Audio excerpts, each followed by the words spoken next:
everything? Very good. Nice to see you after so long. Yes, likewise. It's been quite some time. Yeah, yeah. And thanks for continually reaching out and just keeping me posted on things. And congratulations on all your successes.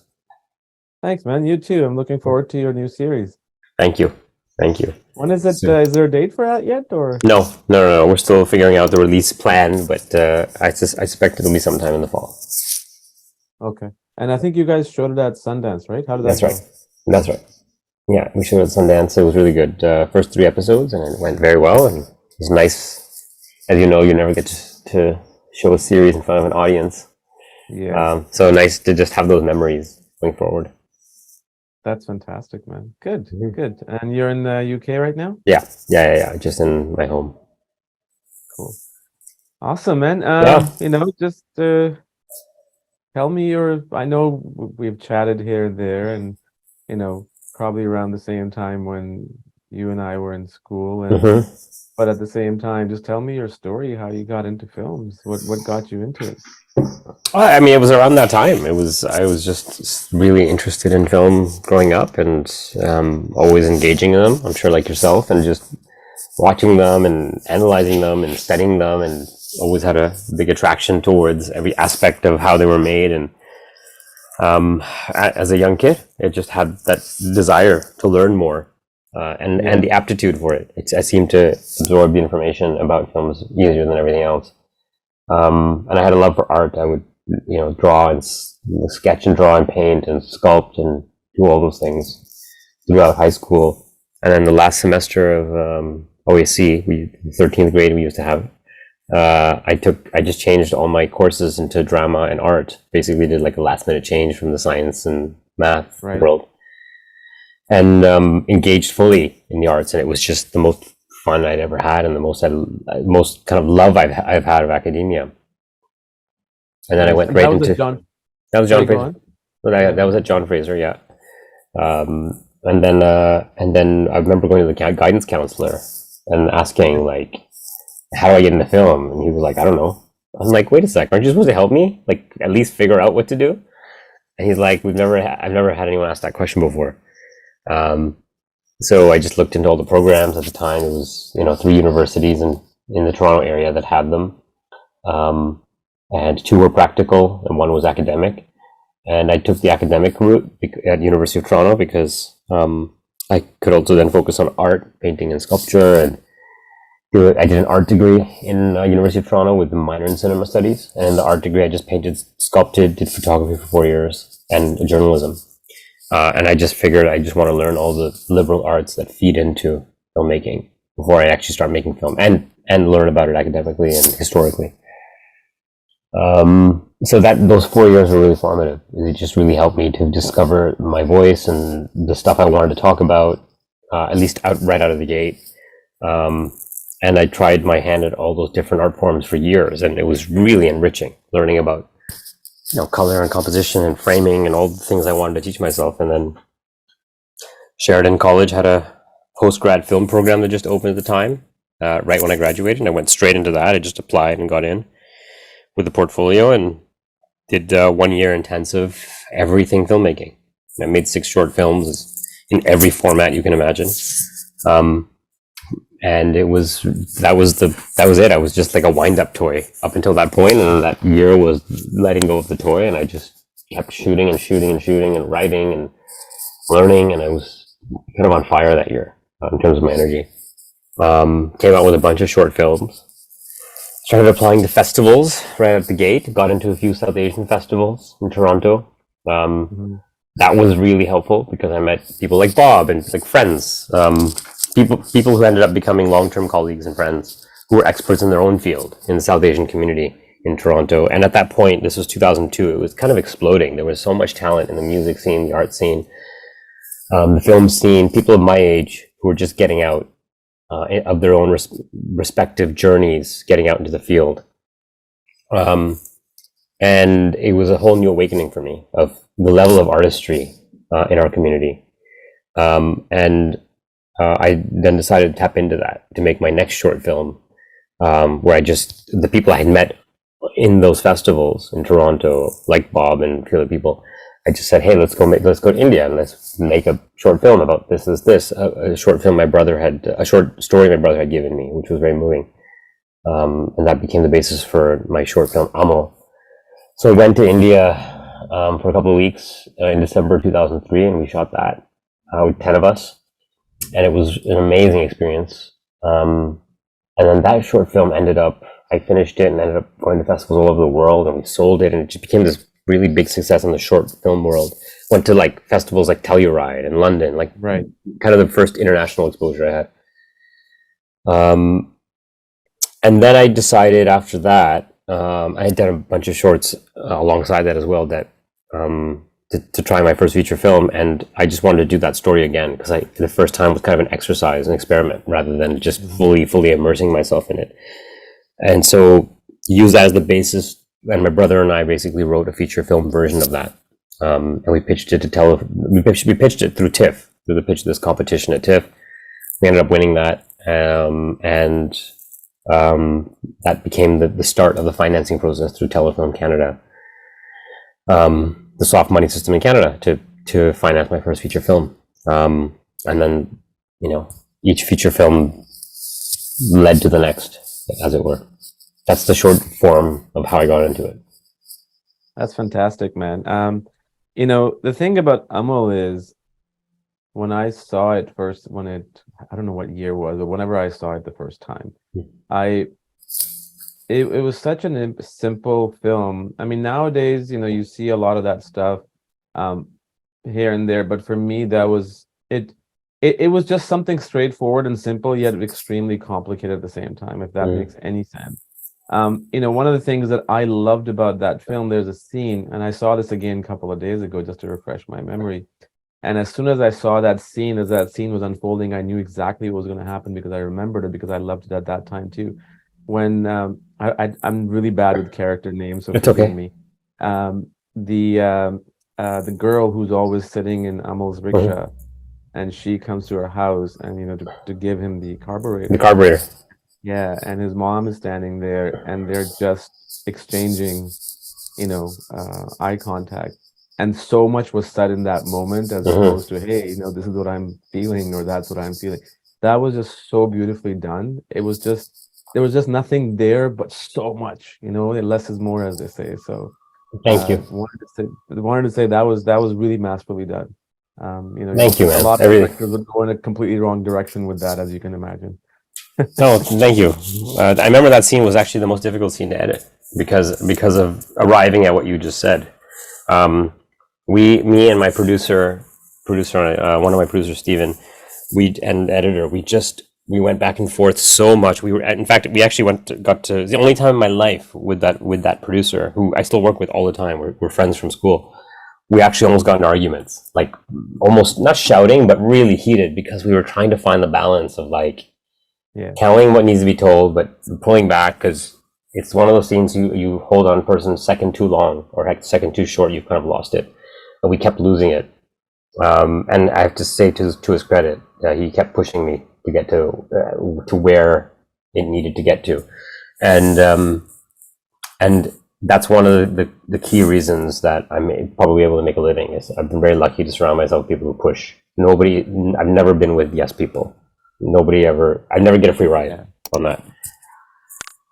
That is a terrible thing to do, and it's something I realized about 9-10 years ago too, is that you need to surround yourself with people that will challenge you, that will push you, that will disagree with you, because that's when the best stuff comes out. And you got to put your ego on the side and let it flow. And they have to care enough. It's a real service, to be honest, because the credit is not enough credit is given to people like that, who basically are investing so much of their heart and soul into somebody else's vision to try and improve it. So there's a real selflessness to it, and it's very easy for someone like me, or someone in the who's creating the project, to have your back up against the wall and say, just leave me alone, let me do my vision. Why are you in my way? In fact, they're facilitating you, and they're just trying to push you to grow. Like a kid would have, a problem with their parents. We all do at some point, when the parents are just trying to do their best. It's that kind of thing, and I've been very, very lucky to have that team around me, and that team continually shifts and changes. Right. You had three major actors in the film. I mean, people in the South Asian community know them obviously Mm-hmm. really well. Seema Biswas, who was in Bandit Queen with Shekhar Kapoor, Mm-hmm. and you got Roshan Sehib, who played Jawaharlal Nehru in Richard Attenborough's Gandhi, and then you had, of course, Nasiruddin Shah, who was in League of Extraordinary Mm-hmm. Gentlemen as one of his West Hollywood credits. How did were they all your first choices? How Mm-hmm. was that? How did that go about? Yeah, very much. It was all just a systematic process. I mean, Seema, I had met at an event in Toronto Film Festival in 2005 at a party, and I pitched her. Those kinds of things once in a while really come true, where you just bump into somebody and you pitch them. And then she said, give me a hard copy of the script tomorrow. Leave it at the concierge in the hotel I was staying in, and I'll look at it. And so I did that, and then she went back to India. And a few months later, I was in India, and I called her, and I was like, "Did you read the script?" She said, "Yep." And I went to set on a film she was shooting to meet her, and we just developed that rapport, and she really loved it. So I was very lucky that she happened to come to Toronto when Yeah. it was on my mind. And then Nasir and Roshan, I went on that trip hunting for them, and I bumped into Nasir on the street, literally, Oh, really? in Bombay. Yeah, it was the weirdest thing. It was a day after I arrived, and I was looking for him, and I literally bumped into him in Bombay, and I pitched him on the street again. And he was intrigued because I don't think he'd ever had somebody just fly across the world and pitch him on the street.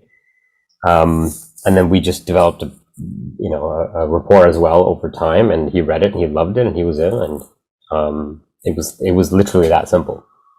We had done so much work on the script, so the script also spoke to these people, and also they love investing in young talent.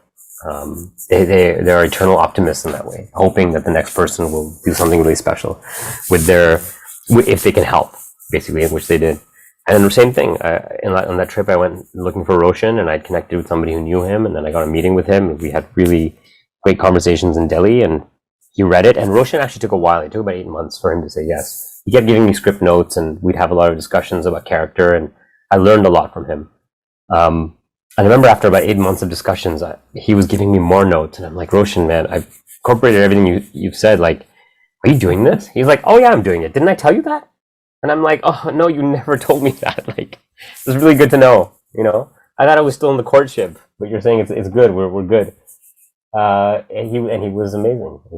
They all have their own takes on things, but because he like you said, he's worked with the best. So all of their standards are very, very high. I mean, Seema, Nasir, his instinct on everything was always spot on. I didn't have to direct him much.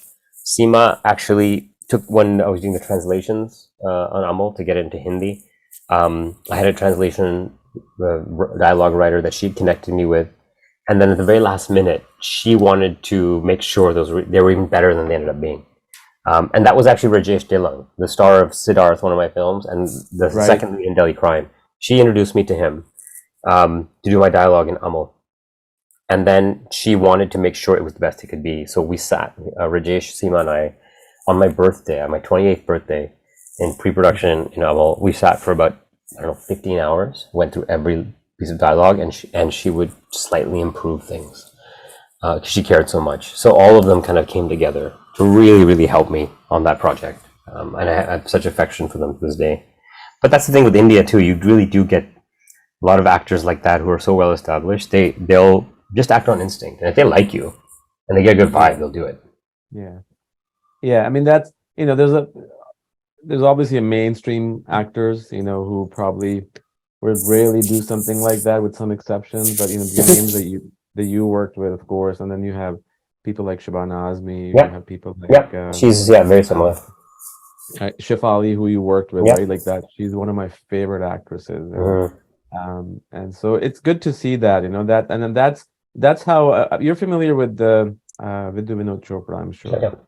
Yeah, I mean that's how he pretty much got the break, is through people like Anil and Jackie believing in him and giving him that break with that film Parinda.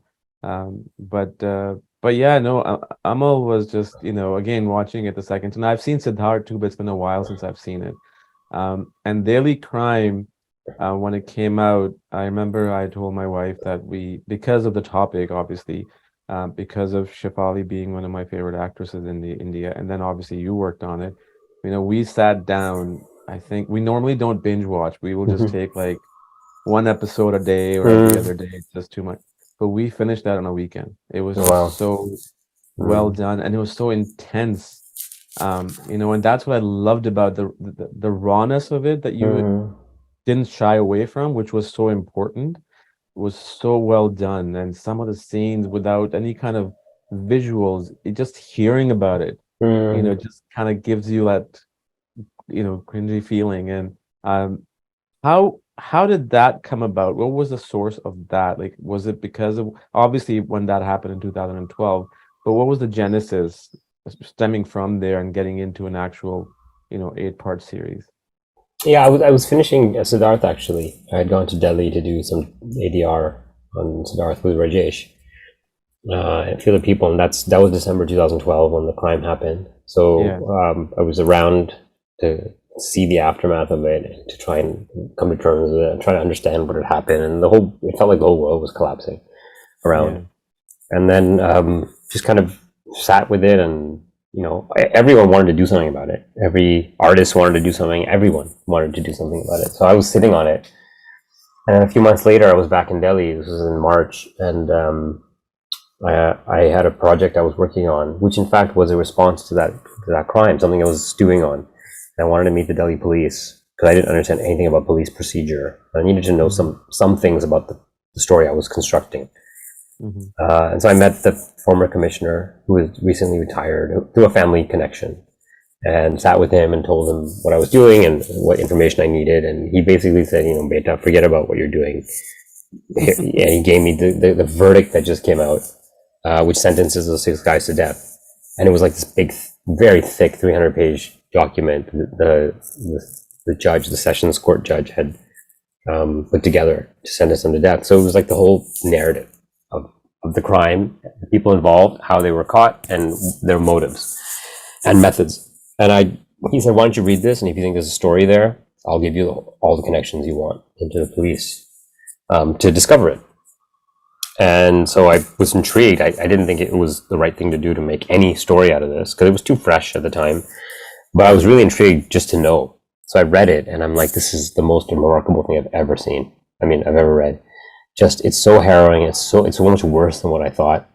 And at the same time, there are people who really rose to the occasion, especially women who really rose to the occasion to combat this. And then I ended up connecting with the main female cop, who Shefali ends up playing. And I Hmm. thought she was such a remarkable person. Her whole team around her was remarkable. And I'm like, these are like 12 Serpicos running around in the Delhi Police Department, and really trying to make a difference, and especially these women. And so I figured, well, if there's a story to be told, it's to be told not about the brutality against women, not just about the brutality against women in India. The story is also about the women who are rising to the occasion to try and combat it, which is an irony, but also a very painful one. That men cause the issue and then they don't even solve it. And so I felt that could be a way in, and if nobody else is doing that story, then and I have access, the very least I could do is try. Yeah, So I started that research process, and it just led to a 400-page script, which lends itself to a 8-hour series rather than a film. that's crazy, man. Mm-hmm. And was it always your plan to direct all the episodes? Mm-hmm. I mean, again, I was just doing it as a long film, essentially. Mm. And there was a whole process by which I arrived at that because I didn't know how to write series, and I had no experience in it, and I ended up finding a mentor in LA who really helped me do that. Um, and then I took it to market, and everyone said no to it, and I knew how to do it. I knew that I wanted to work with a lot of the actors I'd worked with on Amal and Siddharth, and then people like Shefali, of course. But I knew I wanted to approach doing it. It was a big departure creatively for me in many ways, and I didn't trust anyone else to direct under me because I didn't know how to manage that. Yeah, It was my yeah. shortcoming, not anyone else's. No, I no, I just get figured that. it's just easier to do it than to manage somebody to do it because I didn't know how. Yeah, And then we found financiers to back my vision because they saw my other work, and they read the scripts and they saw my work and they knew what I could deliver. good. That's fantastic. And how was Shefali your first choice? Oh How's yeah. that? Yeah. Yeah. I What? mean, she was suggested by the casting director. Again, somebody else, Seema, connected me with on Amal for the first time, and then I worked with him subsequently on everything. And he's become really the premier casting director Got it. And in it, India. And he what? just it was. Sorry, go on. You kind of broke off there. Oh, I said no. I just described the character to him, to the casting director, and his first choice within a minute was Shefali. Yeah, no, that was a great choice, man. And just from a technical standpoint, in the police station sequences, scenes, or anywhere else, and maybe it was done so Mhm. masterfully that I didn't pick it up. How much actual lighting was used other than natural lighting or the ones that were in the room already? Did you guys sway away from it, or was it just done very subtly? Oh no, we lit the whole thing fully. You did, In okay. fact, yeah, we lit the whole police station because it was a real station. So we literally there was a courtyard in the middle, which we walked through sometimes Yeah. near the jail cells, and so the DP actually basically put a skimmer over the whole station, like a sheet, or basically covered the Okay, station with a so it sheet, so it's a soft makes light. sense now. And Yeah. then every fixture was either altered or we put our own fixtures in all over the place. So we lit the whole thing. See, that's what's so amazing about when you don't notice lighting and you're like Yeah. wondering if there wasn't, and that's amazing, man. Because as a creative eye myself, and I sometimes I get, okay, how was that done? And to me, it was always either this was done very, very masterfully or there was nothing there. But, kudos to your team and you for pulling that off because Thanks. the Yeah. look of the entire series was amazing, amazing. Thank you. I can't wait for you to see Poacher because it's the same team and kind of we've done the same thing to the jungle now. How many parts is it? 8? 8, yeah. And what was the inspiration behind that? Inspiration was I did a film called India in a Day. It's the poster over there, right? Right. Which Ridley Scott had produced and Google Yeah. had financed, documentary. And people all over the country sent me footage on one day in 2015 on October 10th. That was a shoot day for anyone who wanted to participate. And so, because you could just use your phone and shoot whatever you want and upload it to me, and I'll take it and use it to make basically a mosaic of a film.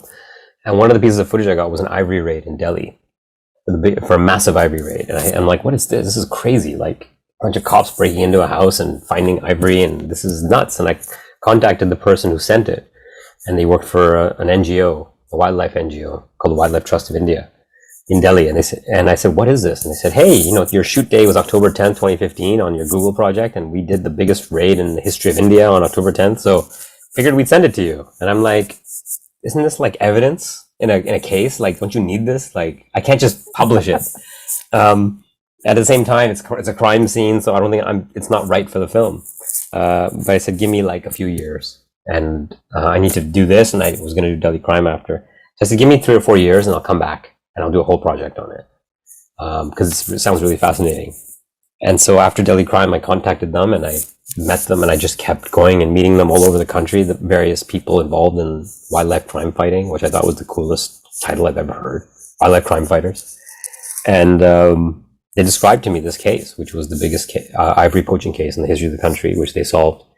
And it goes into the whole wildlife mafia, wildlife crime fighters, people who are involved in poaching, dealing, smuggling, buying, people who are the civilians and the government officials who are trying to stop them and save the species. And I just thought it was so fascinating and really something we should know about, because now you have a procedural drama, which is true, and it's also about people trying to save the world. The stakes are even higher, and trying to avert extinction.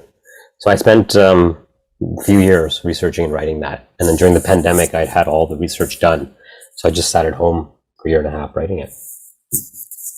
Wicked. And shooting experience in blazing heats and the jungle and all that stuff. How was that? Because Daily Crime was not necessarily was control, but it was controllable. Like you're here you're open to Mother Nature. Yeah. Whether it's rain, whether it's other distractions, other wildlife, Yeah. etc. What was that like? Yeah, it was crazy. I mean, it was when I was doing Delhi Crime, I remember thinking after, I don't know, 40 days of shooting or 50 days on the streets, I'm like, I can't wait to not be in an urban environment on my next project. I want to just be in a place with clean air and just no noise and all these things. Yeah. And so I was looking forward to this. And then when we got there, it's the jungle. So like you said, it's 45 degrees and it's raining every day and there's leeches and there's, anything, leopards and cobras can fall on your head from the trees and all kinds of stuff. But the rain is the big thing. And with the rain comes all kinds of creatures and all kinds of dangers. At one point, one of our advisors was like, by the way, if you ever see something you think is a swarm coming at you, it could be a swarm of bees and they'll kill you. Like, you have to get away from that swarm. And I'm like, this is a thing in the jungle? Like, there's like a whole list of things. So it was tough. It was really, really tough. But the air was clean. Nobody got injured, luckily. Yeah. The poisonous snakes that came near us, we were able to avoid. And if there were wild elephant herds, we were able to avoid them. Like, the whole thing also was low impact. I didn't want to hurt anybody. I didn't want to get in the way of the wildlife. I wasn't there to interrupt their lives or disrupt their lives. I was there to actually help. So that was a challenge. The most challenging part, though, actually, I would say, was the isolation, being away from civilization for a while. And then the most challenging was the last 6 weeks we were shooting in Delhi. Again, the last 2 episodes. And that was the summer of Delhi. That was 50, 52 degrees Celsius. That was the worst heat I'd ever experienced in my life. And that's where we all kind of collapsed at the end of that journey. Because I always generally shoot in India in the winters. But this, we just had no choice the way it turned out. So that was really, really hard. Back in the city again in the summer. If I could go back in the jungle, I'd happily go back. Because the other thing is, on the one hand, it's unpredictable what you're dealing with. On the other hand, it's kind of predictable that you're pretty sure no humans are going to be around, and that's great. I do love shooting and not having to contend with that type of potential disruption. Yeah. And how many months or weeks were you in the jungle? 5 months Straight. Yeah, including prep. Yeah.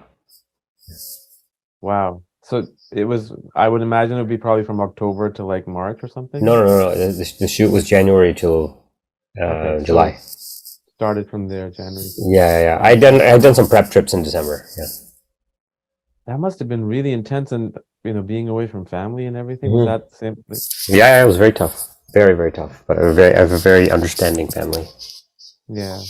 Good for you, man. That's awesome. 5 months is a long time, but at the same time, you work for 5 months, and then not that you don't work for 5 months again, but you just have a little bit of more controlled schedule to Yeah, definitely. I mean, now it's a controlled sleep schedule and time with the family and stuff like that. It's still intense because now I'm just managing very elaborate post-production and very heavy visual effects schedule because there's so many effect shots in this series. So that's a whole other world that I'm now experiencing for the first time. Good.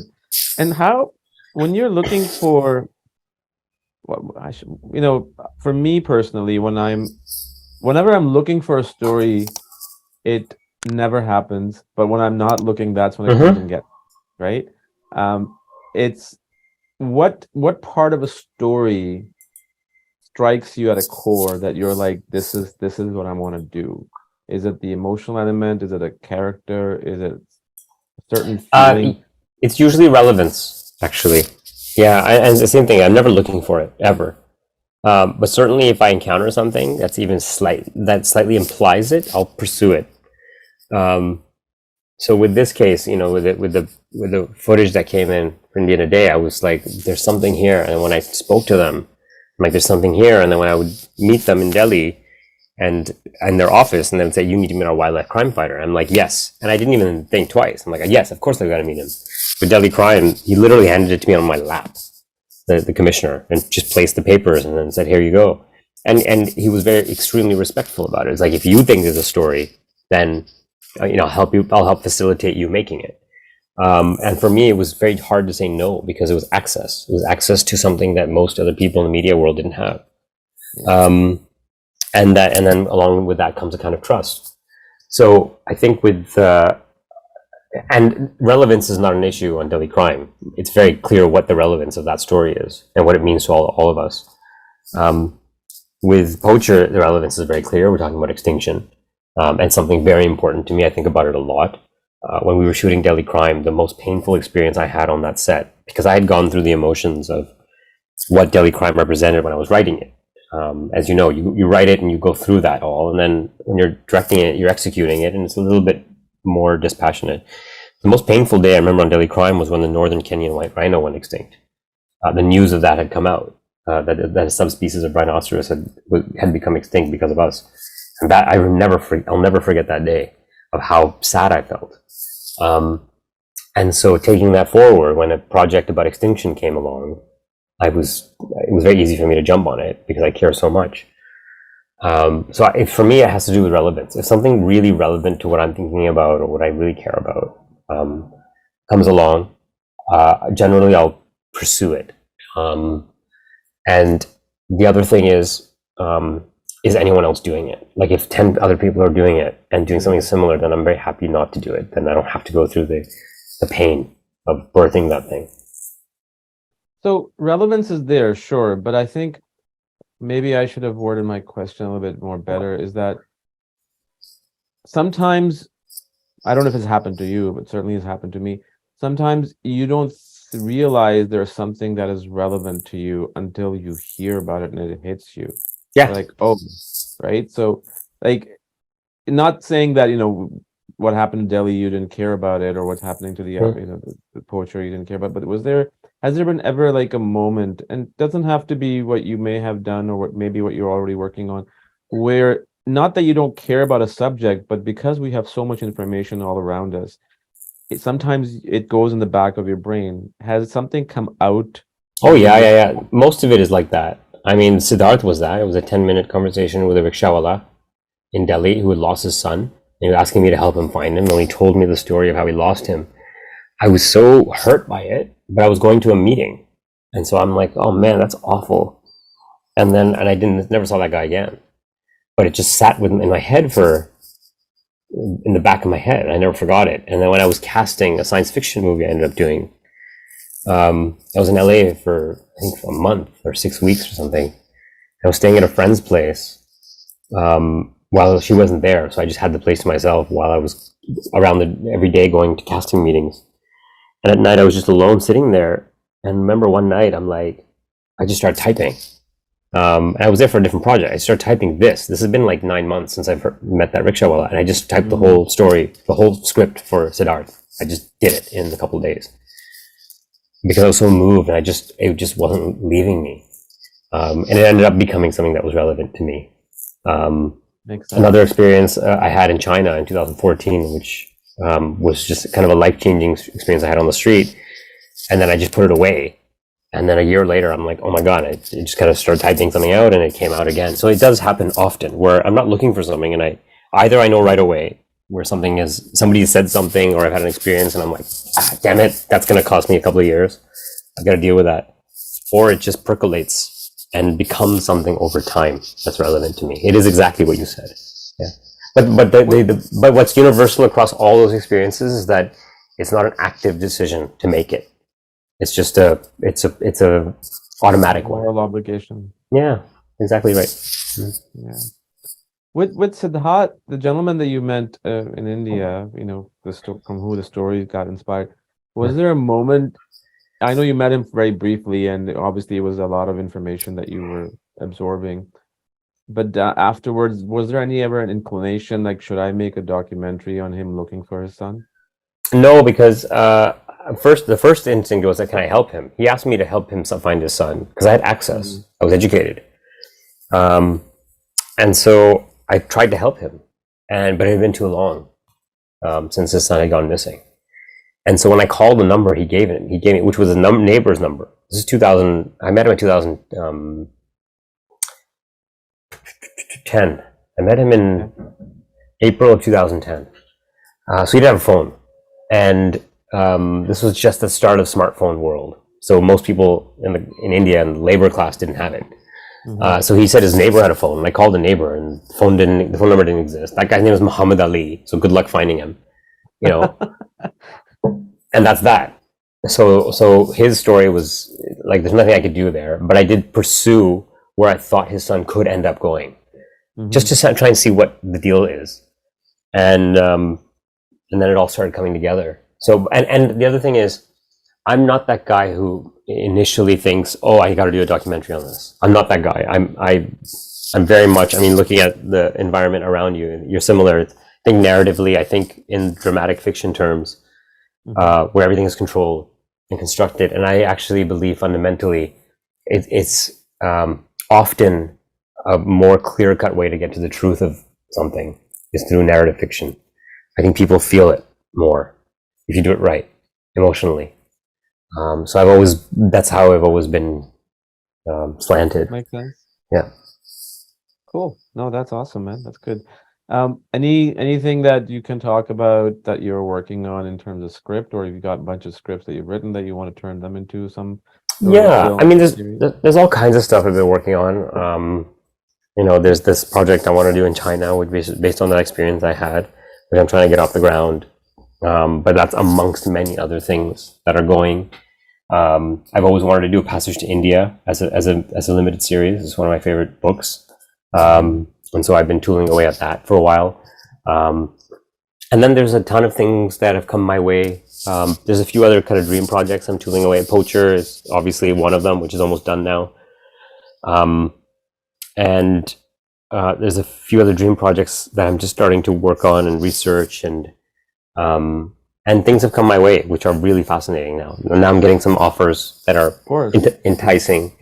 Certainly I can't entertain things that don't have some sort of social relevance or environmental relevance of some kind.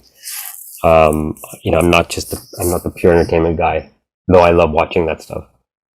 But yeah, there's lots on the go. Actually, maybe a little too much on the go, but as you know, just to get one off the ground, it's like you throw 10 into the air and hope for it. Yeah.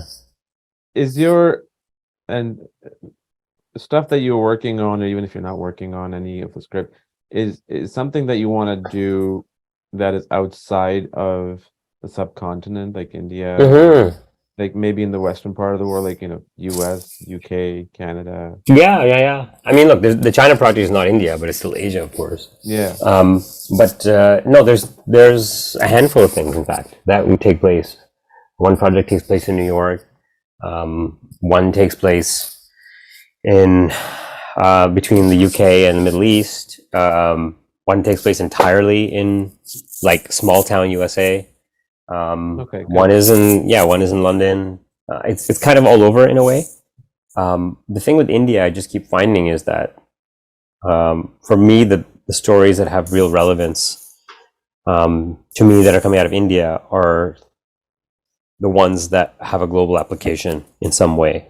Like deadly crime, there's never been a crime anything like that on Earth that any of us have ever heard about. Poacher is about an issue that affects all of us, and there's never been a case like this globally. Passage to India is very singular for what it's saying globally. The stories that I'm interested in India are global stories. More local stories or hyper local stories are not necessarily for me, because there are way better filmmakers locally that can tackle that than I can. Right. Good. That's fantastic, man. And one thing that I really I'm kind of going all over the place with no problem. Is that there's always the characters that you have, like Amal or Siddharth, or even the character that Shefali plays. There's just trying to find the right words. There's just so much depth to them, but the most amount of depth that never showed, and which I don't know if it was intentional or if it came across like that, was Amal. Like the actor that played him, anytime somebody was talking to him, he just had this, no matter what it was, what situation he was going through, aside from the time when the doctor comes and tells him about the death of the girl that, got into the accident with him. He just seemed content. And was that, as a director, your approach throughout the film, that because this character is and what was at stake, like he was going to get all this money, at the end. He just seemed content in his own world. Was that very driven from your end, or did that just sort of happen on the set and you kind of took it from there and made sure that continues on? Yeah, I mean, I had the privilege of doing it twice, right? Because you did the first short film, I did the True. first short film, and then I went back, and the same character, same actor, playing in both times. So we kind of did an experiment the first time, as I said, and I made a big mistake on the first film, which I rectified in the second as best I could at the Which time, was, which was when he Amal meets this old man, right? And mhm. they have this ride around. He's, for anyone who's watching this who's never seen the film, he's a rickshaw driver, he's like a taxi driver, and he meets this old vagabond and drives him around. They argue a lot. The vagabond is so angry at life. And then when he drops him off, the bum refuses to pay the fare, and then Amal says, "It's fine, you pay me whatever you feel I deserve." And the old man is so moved by this that he ends up leaving him his fortune, as you know. That conversation is the linchpin of the whole movie. The conversation between Amal and the old man at the end when he drops him off. And in the short film, the way I had directed him was pretty much on the page, and we just did it, and it was very much my fault. But he did it in a manner that he basically says, "No, no, no, sir. Like, if you're not happy with my service, then it's my fault. And so keep your money." And I remember watching it before I did the feature film, and I'm like, "Oh my god, he's making a big deal of this, of giving the money back, which means to him it's a big deal." And the whole key I think about the idea of goodness is that the person who is being good doesn't know they're being good. They're just being. So that idea of goodness is something that we as observers ascribe to him or her, based on our life experiences, and our understanding of the opposite. So in the feature film, he just says, because he gives him the money, and then Amal gives him this tiny bit of change back, and the old man says, I don't know, keep the change. And Amal in the feature film just says no, and it's that simple. And he just has this look, like you say, his look. And when he looks at him, he looks in his face of like, I don't need it. I'm okay. I'm totally cool. It's not as abrasive. It's not being confrontational. It's just nascent. Yeah, And that's nice. the difference. That's the difference between him being a good person that we see as good versus Yeah, the difference of, as a filmmaker, me saying, look, he's good, isn't he? And that yeah, was one of the reasons I wanted to redo it. And I think if we got it right, it's what you're saying. It's all throughout the film. That tone of he I just think is. so. I remember when we were writing the script, it was a big thing because one of the notes we got back from one of the financiers was, "Hey, there's no character arc with Amal. He starts off good and he ends up good." And I'm like, "Yeah, you're right." And I'm trying to think of a movie that does that, and it's Forrest Gump, the movie right behind your head. And we were struggling to come up with an analysis, like a comparison in the mainstream world. You don't have your main character doesn't have an arc, and we came up with that. And I'm like, that's it. And it's the same quality we give to Forrest Gump, that goodness. That in fact, the purpose of the movie is to see how the world bounces off of him. It's to see how other people react to that. That's what we're actually watching, because he's kind of this throughout, even keel. And he obviously has some variation. Like you said, he's devastated when the girl dies and all that kind of stuff. But by and large, he's the same person. And that's why everyone is up in arms. That's what Roshan's character in Amal is trying to wrap his head around. What is it that makes this guy so special? That's the point of the movie. We are asking the question, what makes him so special? Which means he's this. Yeah. And that was a fight we had to have, but you had to come up with precedences sometimes. No, and now that you mentioned Forrest Gump, it makes complete sense now because I'm envisioning Forrest Gump in my head right now, and it literally he had the same kind of face when Jenny was leaving, when Yep, Jenny came back, when he yep, meets his son, everything. And yep, cool, that's yep. super, man. Uh, I wanted to ask you, so you were born in India or Canada? I was born in Canada. Yeah, in Okay. Toronto. So when you went back, was it the first time, were you always going back to India on and off? throughout No, the I time? went when I was 16. I'd gone when I was 3, and then I went when I was 16. And that age 16 trip was so seminal because I just had my rude awakening Prince Siddhartha moment of like, oh my God, this is the world that I come from. Like, this is the Yeah, poverty, this is the pain, this is all that stuff. And I said I would never go back to India ever as a tourist after that. I would go back if I had something to contribute positively to the community. And then the films ended up being an opportunity for me to do that in some way. And then I went back again in 2003 when I was, 20 something, to do Amal the short. And then each subsequent trip has been work related since then. And I have lots of yeah, family and friends and stuff. But the whole thing is for me is if I can contribute something positively to that environment, I'll go. If I can't, then I won't. yeah. No, I agree, man. India, I went to India in 2013 for Mhm. work, and it was the first time in 23 years that I went to that part of the world. Mhm. And I was there for 3 weeks, so we were all over north, Yeah, south, life-changing experience. yeah, it is. It's life It changing. completely flipped my life upside down. Yeah, And that's pretty much, I think, how much, when did I go? December or January 2013. And I directed my first feature in 2 months after that because yeah, I came across a story. And I genuinely believe it was connected to that because it had this awakening yeah. that the world is like the way it is. Yeah, this is the world. This is the world, and we're in this little tiny bubble we live in. Yeah. Yeah. And your other film, the science fiction film that you Mhm. made, Continuum, I haven't seen it, so I can't talk much about it, but I would just love Mhm. to know if you can just kind of give me the synopsis and the genesis of that, how that came about and what Sure. inspired you to do that. Sure. Yeah. Yeah. I mean, first of all, the title is "I'll Follow You Down." The UK title is Continuum, which was changed without me knowing.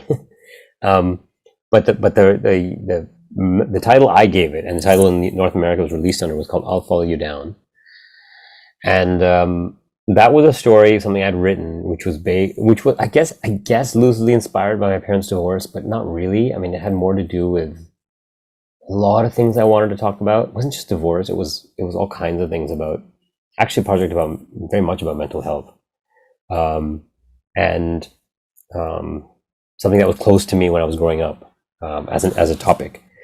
Um, and I always wanted to do a film where a adult son has a conversation with his dad who hasn't aged.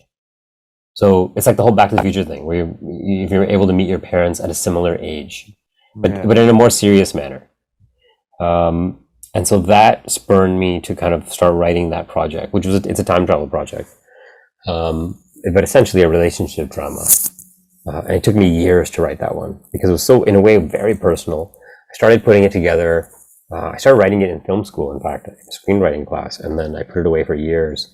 I kept coming back to it as I would grow more. I didn't finish it until about 12 years later. Um, and each time I come back to it, I would figure out some things I couldn't figure out. And then there was the time travel aspect, which created all kinds of paradoxes, which didn't work for me and stuff. Mm. Um, and then finally I figured it out. And then I remember when we ended up going out to market with it, we ended up getting Gillian Anderson to come on it. That's when I really thought there was something real and very beautiful that could come from it. And that relationship, that collaboration, was life changing for me. Working with her, um, and working with some of the other actors, Victor Garber and Rufus Sewell and Haley Joel Osment. It was really a very, very special experience for me doing that movie because my whole point of relationship with them was either as, like, they would approach it either as parents or children. So Haley's viewpoint was as a child, how would he view the situation? Jillian's viewpoint was as a mother, how would she view it? My viewpoint was as a child. Victor and Rufus's viewpoint was as parents, or children, even in some cases, and it always created an opportunity for connecting between all of us in a very profound way. It was the film I had to direct the least, in terms of, not like, all my energy was into shots and lighting and composition and all that kind of stuff, logistics. But it was my first time working with actors kind of of that caliber in the Western world, where they just show up and they just know everything.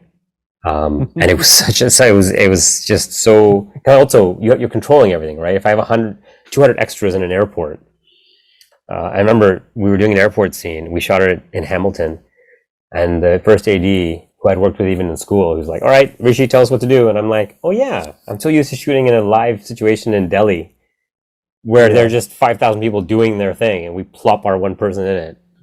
We actually have to direct these people." It was just a different way of doing things since school. So it was the opposite way of constructing a film, where you construct everything from the ground up, every aspect of it from the ground up. Every aspect of the frame is controlled versus what I had been doing for years, which was capturing real life in a frame with some artifice of my performances. So it became, it was an amazing experience. I love what we did with that. It was also an experience where, working with like crews in Canada and the restrictions you have with the budget. I remember we had 20 days of shoot on that film, 20 production days, and we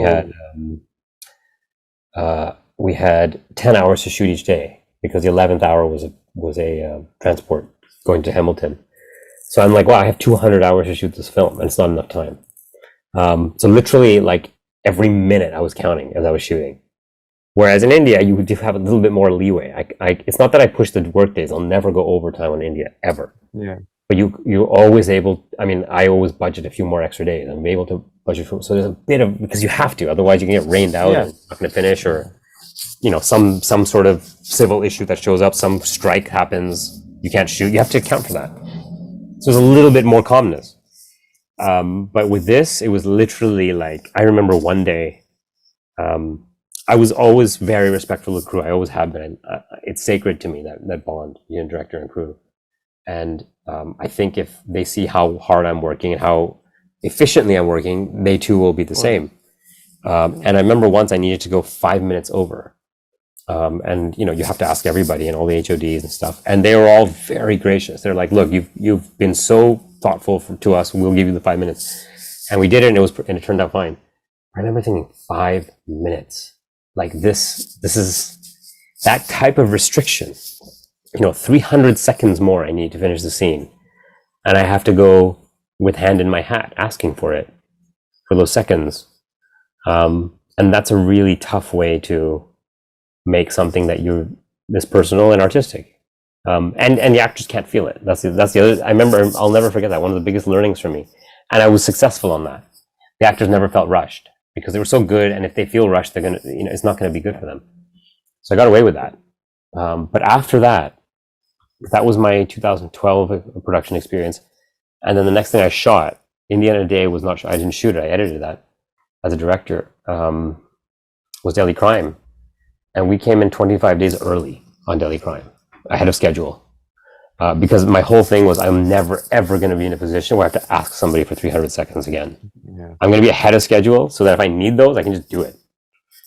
So now I generally light the space, and like I was saying with the police station, I get to a point where I minimize turnaround time on perspective shooting and stuff, and I just try and finish early every day so that I have the leeway I need. That's fantastic. Good on you, man. And I know this is a very difficult question to probably answer, like asking to select a favorite child. But among the work that you've done, which is the most closest and deeply connected to you? You don't have to give me a reason, just curious. Oh, that one. Probably Indiana Day. Yeah. Indiana Day is the one it's the one I feel the most for, because I didn't shoot it, because it was stuff that was given to me. And the process of curating and editing that with my editor, Beverly, at the time, it's still the film I can go back to and watch and burst into tears, because I was a witness to it. And obviously the curation will involve some type of manipulation just by juxtaposing two images together, as we know what editing does. But I believe so much in what we accomplished with it, what we ended up saying with it, the humanity of it. I find I think about it, and it moves me. It's the one film I can watch over and over and over again for the rest of my life. Everything else is stuff I've written and put out there. Except for this one episode I did of Apple series called Extrapolations, which just came out. It's a big series on climate change. It's like Black Mirror, big sci-fi thing. I've seen the trailer. Yeah, I did one episode of that, which I didn't write, and that was an anthology. So it's like a 45-minute film. It just came out a couple of weeks ago. That's the first time I've ever. Yeah, I directed it. Yeah. Okay, that's good to know. Yeah. If you get a chance to watch it, Again, it's really kind of fun and not fun. I mean, fun. It was fun to do, but very intense sci-fi because it's India 2059, based on climate projections. But it's a gangster story. So it was a really interesting genre exercise, which looks like climate change. But still, all the projects I've done that I've written and kind of conceived and seen out there, I love them all. Like you said, they're all children, all of them. But this is the one this was the one I was the luckiest to work on because the footage was not mine. That's good. I'm going to check out the episode that you did on Apple in the next coming weeks. But this has been great, man. Anything else you want to add or say? I mean, no, this was pretty comprehensive. Yeah, I mean, just the journey is ongoing, and we'll see. My whole thing is just to continue making movies and make a living. But I also have a backup plan, which is basically to just do corporate videos for wildlife NGOs. If things don't work out in the narrative space, I'll use all my skills, and I would recommend all of us do the same, to basically just use our storytelling skills for people who need it and organizations that need it. There's a photographer. He's actually an official Nike ambassador, not Nike, Nikon. His name's Sean or something. He does ridiculous, and he's I think mostly in India and Bengal and all those places. He does crazy photography of leopards, amazing stuff. And I'm a big nature buff, because my first film was literally surrounded by nature, and that's what probably attracted me to it. But yeah, you're right. But the thing with wildlife stuff is that you need to I remember watching, what was that series? Earth, the first one. Planet Earth. Yeah. There was a sequence and there was a time lapse of plants growing. Yeah. And it took them a year. I know. That's just, you have to have severe patience for that. But that's different. That's different because that's working for like big budget documentaries. Okay, so you're talking about yourself. I'm talking about actually putting our services out there for NGOs in whatever space that need it. I see. Like if an NGO is trying to raise money for a good cause and they don't know how to do that, it's like, hey, I'll make a 5-minute video for you because that's something I can do. That's my whole thing is to use your skill set to make things better, essentially. Awesome, man. Good stuff. Yeah, that's wicked. Cool. Thanks for your Thanks, time, man. No, it was really nice to see you, and I appreciate the questions. And again, just please continue to give me notice when you show up here, and I hope I'm in town one of these days when you come to London, and vice versa. When I come back, I'll let you know.